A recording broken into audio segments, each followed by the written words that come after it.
first thing I want to talk about idealistically is the Newton. Well, no, it's Apple's QTDR technology.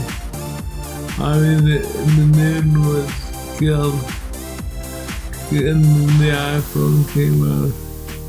It was the predecessor. It was John Skelly, the Pepsi guy. He put together a lot. And then when Steve Jobs came back, he just killed it. I remember. I think I won that WWDC, where someone stood up and was talking about how important it was to have a good handheld device. And Steve Jobs said, "No, you're dumb." But really, he was doing up the iPhone quietly. And that's kind of what's happened with QTDR. Like, maybe it's been, like, Flash has been pushed down. And, I don't know, the interactivity on YouTube down, but I think it's really good time to give the video talent the ability to make whole worlds and OpenGL-ish type video. Like, who knows what's possible? I mean, really, MPEG-4 is pretty awesome. Like, I have 400 shows that I really haven't had a single person say didn't work for them. But really, new features are cool too. And we all got kind of put aside and put them back into be worked on. But wouldn't it be cool if making it forward? Because really all I have to offer to the video world is a bit of ability to code. Like, I can't do video that great. But maybe coding and music is more important to me. Take a memo on your Newton. Beat up Martin. Bah! With future releases of the Newton OS, the handwriting recognition would eventually be fixed, but by then it was far too late to regain public attention. Apple tried to retool the device several times, releasing 8 different versions, not including other models made by Sharp, Motorola, and others, but it never did catch on. In 1998, Steve Jobs returned to Apple and killed off the Newton for good. Jobs was never a fan of the Newton, in part because it was John Scully's project, but also because he hated the idea of the stylus. In his words, "God gave us 10 styluses, let's not invent another."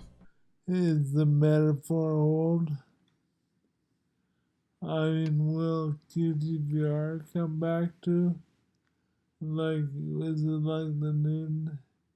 Is it something that just had to be redone and modernized and improved on?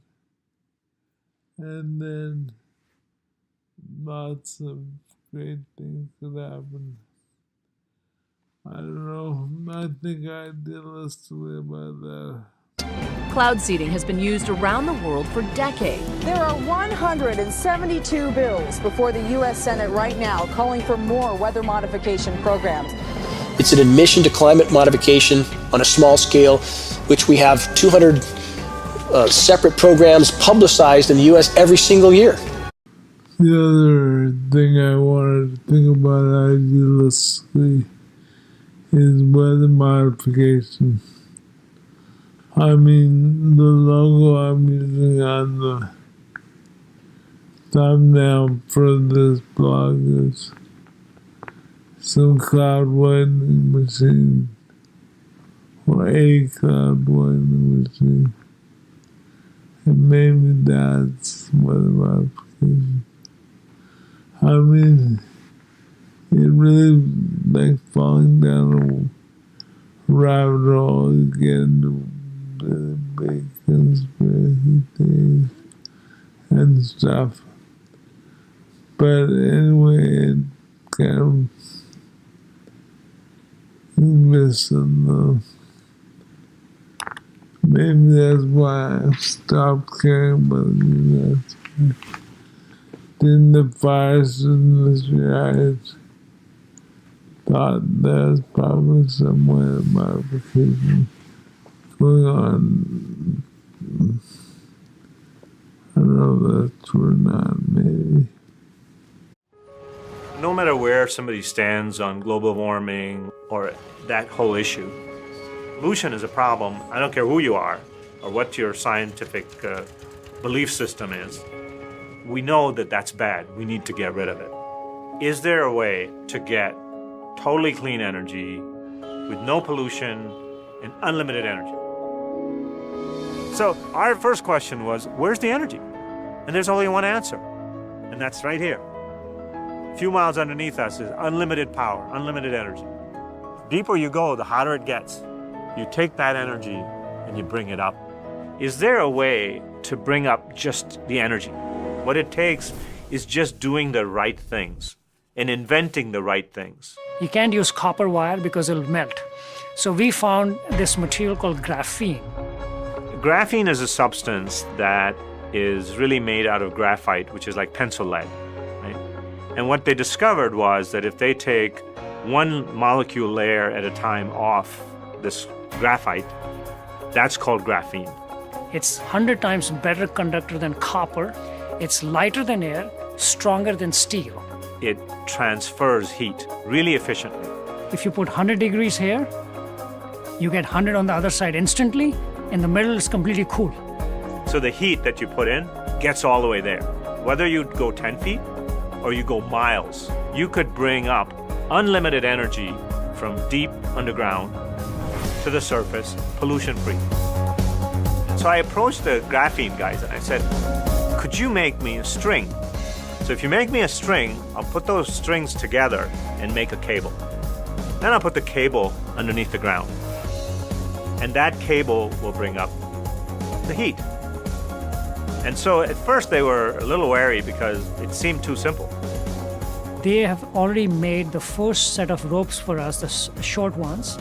They've tested it and found it to work perfectly fine. We are using that and working with Stage 2 in Michigan. Stage 2 has a platform we are building where we'll test everything out, and then that product will be commercially manufactured and propagated from Singapore. This would be the greatest invention maybe ever, because if you can get unlimited energy from underneath the earth, pollution-free, that's everything. That's everything. You have no pollution, you have no fossil fuel issues, you have no, CO2 coming out, greenhouse gases, none of that. All of that is gone. Here's the answer. Yeah, I need lunch there. But this is quite cool. Like, looking at this was idealistically at a bunch of things. Like, first apples, 3D videos, efforts. And then some more modification. I mean, I kind of decided out of my hands, but maybe I'll look at that next one. And then this new graphene-based heat transition bomb in the earth. So what I did today, idealistically thought that mankind can solve global warming. And, but not today, but a while ago we looked at Elizabeth Paris's work.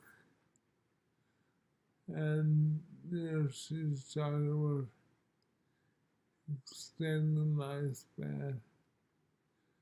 We got it solved. Back then. A long lifespan. And then maybe I should talk idealistically about Mars. Mars is really cool.